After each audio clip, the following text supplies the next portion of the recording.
मुअज़्ज़ज़ सामीन, अस्सलामु अलैकुम वरहमतुल्लाह।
में से जिन्होंने इस्लाम लाने में सबकत और अव्वलियत का शरफ हासिल किया, और वो लोग जिन्होंने नेकुकारी में उनकी इत्तिबा की, अल्लाह उनसे खुश और वो अल्लाह से खुश हैं।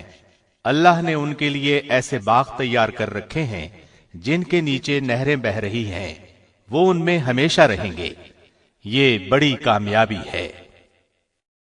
सहाबाए किराम की जमात में मुहाजिरीन और अंसार अफसल हैं। फिर अंसार पर मुहाजिरीन को फजीलत हासिल है और मुहाजिरीन पर अशरा मुबशरा को फजीलत हासिल है।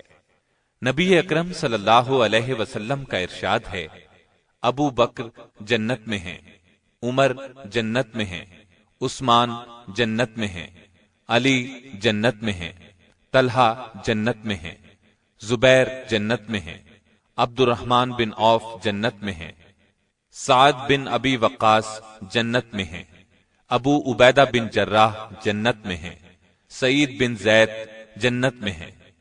इस हदीस को तिरमजी और इब्ने माजा ने सैयदिना अब्दुर्रहमान बिन औफ और सैयदिना सईद बिन जैद के वास्ते से रिवायत किया है।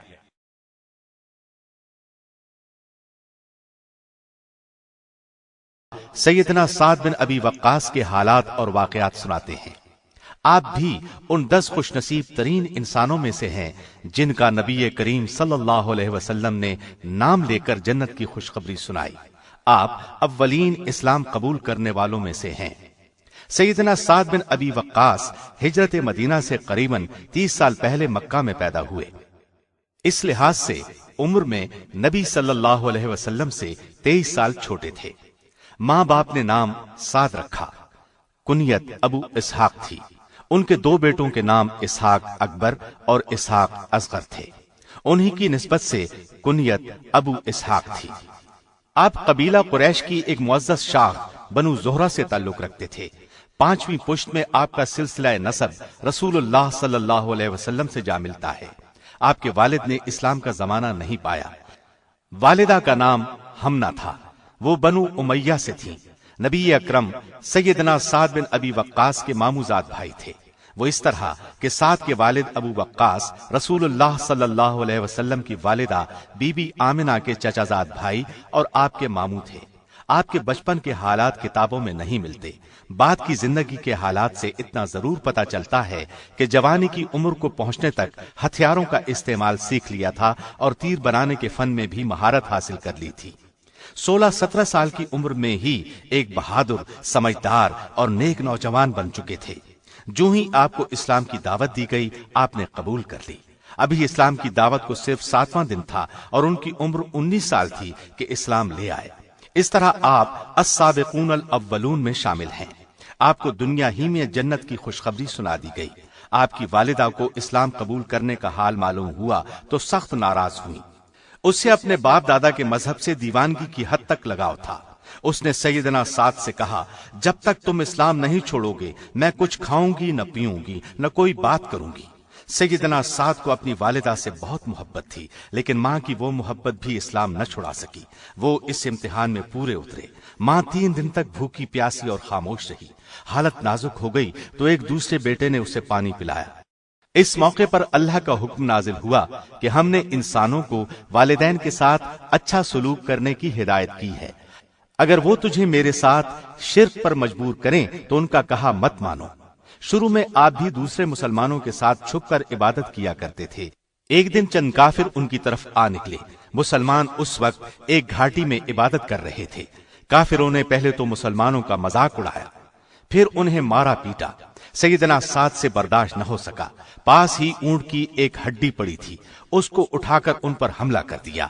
एक काफिर का सर फट गया, दूसरे उसके साथी भाग निकले। सैयदना साद बिन अबी वक्कास पहले शख्स हैं जिन्होंने दीन की खातिर किसी काफिर का खून बहाया। सैयदना साद बिन अबी वक्कास का शुमार रसूलुल्लाह के उन साथियों में होता है जो इस्लाम लाने के बाद आपके साथ मक्के में ही मुकीम रहे। हर किस्म की सख्तियां बर्दाश्त की, काफिरों के जुल्म बहुत हौसले से बर्दाश्त किए, यहाँ तक कि नबुव्वत के 13वें साल आप सल्लल्लाहु अलैहि वसल्लम ने मक्के में मौजूद तमाम मुसलमानों को मदीने की तरफ हिजरत करने का हुक्म दिया। इससे पहले मुसलमानों की कुछ तादाद आपकी हिदायत पर हबशा चली गई थी, लेकिन सैयदना साद और कुछ दूसरे सहाबा ने मक्के में आपके साथ रहना पसंद किया। फिर जब मदीने की तरफ हिजरत का हुक्म हुआ तो आपने तमाम मुसलमानों को मदीने की तरफ हिजरत करने की हिदायत फरमाई। उस वक्त सैयदना साद बिन अबी वक्कास अपने भाई उमैर के साथ हिजरत कर गए। उमैर भी मुसलमान हो चुके थे। मदीने पहुंचने पर उन्होंने अपने बड़े भाई उतबा बिन अबी वक्कास के यहाँ क़याम किया। उतबा ने चंद साल पहले मक्के में एक शख्स को कत्ल कर दिया था और इस डर से मदीने आ गया था कि कहीं बदले में उसे न कत्ल कर दिया जाए। ये अगरचे मुसलमान नहीं हुआ था, फिर भी उसने अपने दोनों भाइयों को खुशी से ठहराया। फिर नबी सल्लल्लाहु अलैहि वसल्लम मदीने तशरीफ ले आए। अब अगरचे मुसलमान मक्के के काफिरों के हाथों से महफूज हो चुके थे, लेकिन उनकी तरफ से खतरा फिर भी मौजूद था। इसलिए मुसलमान हर वक्त खबरदार रहते थे, हथियार अपने पास रखते थे और नबी सल्लल्लाहु अलैहि वसल्लम की हिफाजत के लिए पहरा भी दिया करते थे। उम्मुल मोमिनीन सैयदा आयशा सिद्दीका फरमाती हैं, जब रसूलुल्लाह मदीने तशरीफ लाए तो एक रात आपकी नींद उचाट हो गई। आपने फरमाया, काश आज कोई नेक आदमी पहरे पर होता। इतने में हथियारों की झनकार सुनाई दी। आपने पूछा, कौन है? जवाब मिला, मैं साद हूँ। आपने दरियाफ्त फरमाया, किस लिए आए हो? उन्होंने जवाब दिया, मेरे दिल में आपकी निस्बत खौफ महसूस हुआ कि कहीं कोई दुश्मन आपको नुकसान पहुंचाने की कोशिश न करे, इसलिए मैं पहरा देने की नीयत से हाजिर हुआ हूँ। आपने ये सुनकर उनके लिए दुआ की और सो गए। गज़वाए बद्र से पहले चंद छोटी मुहिम्मात भी पेश आईं। आपने उन सब में शिरकत की। हिजरत के दूसरे साल बद्र का मार्का हुआ। ये मुसलमानों और काफिरों के दरमियान पहली बड़ी लड़ाई थी। करीबन 1000 काफिरों के मुकाबले में मुसलमान सिर्फ 313 थे। उनके पास साजो सामान भी बहुत कम था, जबकि काफिर हर तरह के सामान और हथियारों से लैस थे। मदीने से करीबन 80 मील दूर बद्र के मकाम पर यह लड़ाई हुई। इस लड़ाई में अल्लाह ताला को मुसलमानों का जज्बा जिहाद और इस्लामी जोश इस कदर पसंद आया कि उसने इन सब के गुनाहों को मुआफ कर दिया। इसी बुनियाद पर बदरी सहाबा का मर्तबा बाकी सहाबा से बुलंद है। इन सहाबा में सैयदना साद बिन अबी वक्कास और सैयदना उमैर भी शामिल थे। लड़ाई जिस वक्त खूब जोरों पर थी, सैयदना साद का मुकाबला कुरैश के एक मशहूर बहादुर सईद बिन आस से हो गया।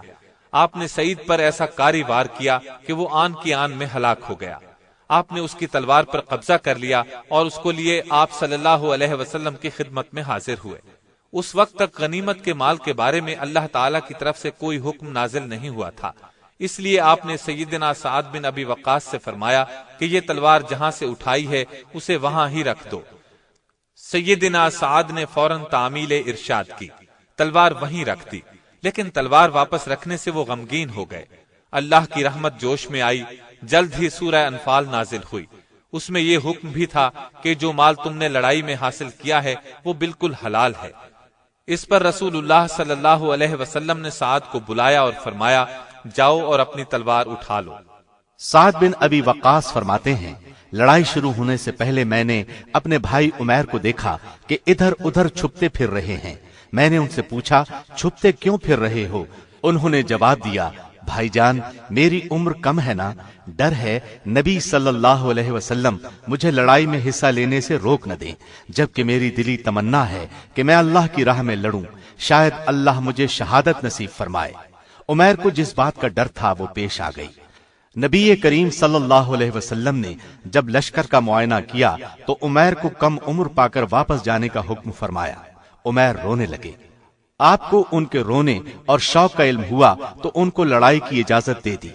سیدنا سعد فرماتے ہیں کہ عمیر کا قد چھوٹا تھا اور تلوار بڑی، پھر بھی عمیر بہت بہادری سے لڑے اور آخر کافروں کے مشہور پہلوان عمرو بن عبد ود کے ہاتھوں شہادت پائی۔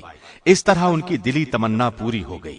سیدنا سعد کو اپنے چھوٹے بھائی سے بہت محبت تھی، ان کی شہادت سے آپ کو بہت رنج ہوا۔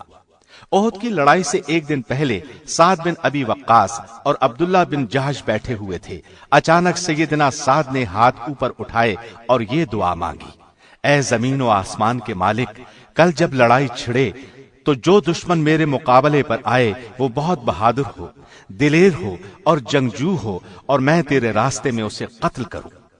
ان کی یہ دعا سن کر سیدنا جہش نے آمین کہی اور دعا کے لیے ہاتھ اٹھائے اور کہا، اے اللہ، میرے مقابلے پر ایسا دشمن آئے جو بڑا غسیلا ہو، بہادر ہو، میں تیرے راستے میں اس سے لڑوں یہاں تک کہ وہ مجھے قتل کر دے، میرے ناک، کان اور ہونٹ کاٹ ڈالے۔ میں جب تجھ سے ملوں اور تو پوچھے کہ تیرے کان، ناک اور ہونٹ کیوں کاٹے گئے تو میں عرض کروں، اے اللہ، تیرے لیے، تیرے دین کے لیے کاٹے گئے۔ ان کی یہ دعا سن کر سعد بن ابی وقاص نے آمین کہی۔ دوسرے دن احد کا معرکہ ہوا۔ کافروں اور مسلمانوں کے درمیان لڑائی کا بازار گرم ہوا۔ سیدنا سعد بن ابی وقاص اور سیدنا جہش نکلتے ہیں اور کافروں کی صفیں الٹ کر رکھ دیتے ہیں۔ ایسے میں اچانک سعد بن ابی وقاص کی طرف ایک بہت بڑا جنگجو طلحہ بن ابی طلحہ بڑھا۔ سیدنا سعد نے تاک کر ایک تیر اسے مارا، تیر گلے میں لگا، اس کی زبان باہر نکل گئی اور وہ تڑپ تڑپ کر مر گیا۔ اس طرح سیدنا سعد بن ابی وقاص کی دعا قبول ہو گئی۔ دوسری طرف سیدنا جہش نے اس قدر جوش سے تلوار چلائی کہ دشمنوں کو مارتے کاٹتے ہوئے ٹوٹ گئی۔ وہ فوراً آپ کی خدمت میں حاضر ہوئے۔ آپ نے انہیں کھجور کی ایک شاخ مرحمت فرما دی۔ انہوں نے اس سے تلوار کا کام لیا، بہت دیر تک اس سے لڑتے رہے۔ آخر کافروں کے ایک بڑے جنگجو ابو الحکم بن اخنس نے ان پر وار کیا۔ یہ وار ایسا تھا کہ عبداللہ بن جہش شہید ہو کر زمین پر آ رہے۔ کافروں نے ان کے ناک، کان اور ہونٹ کاٹ کر دھاگے میں پرو لیے۔ سیدنا سعد بن ابی وقاص کا اس طرف سے گزر ہوا، ان کی ناش دیکھ کر بے اختیار ان کے منہ سے نکلا، اللہ کی قسم، عبداللہ کی دعا میری دعا سے بہتر تھی۔ پھر جب اس لڑائی میں مسلمانوں کے پاؤں اکھڑے تو آپ پر کافروں نے ہر طرف سے حملہ کیا تو چند صحابہ نے آپ کی حفاظت کے لیے خود کو ڈھال بنا لیا۔ ان جانثاروں میں سیدنا سعد بن ابی وقاص بھی تھے۔ یہ اصحاب شروع سے لے کر آخر تک جان کی بازی لگا کر آپ کی حفاظت کرتے رہے۔ دشمن کے جو آدمی آپ کی طرف بڑھتے یہ انہیں بھگا دیتے۔ سیدنا سعد بن ابی وقاص تیر چلانے میں بہت ماہر تھے۔ آپ نبی صلی اللہ علیہ وسلم کے بالکل پاس کھڑے تھے اور کافروں پر تیر برسا رہے تھے۔ آپ اپنے ترکش سے تیر نکال نکال کر انہیں دیتے جاتے تھے اور فرما رہے تھے، اے سعد، تیر چلا، میرے ماں باپ تجھ پر قربان ہوں۔ سیدنا سعد نے احد کی لڑائی میں 1000 تیر چلائے۔ لڑائی کے دوران میں ایک کافر ابو سعید بن ابی طلحہ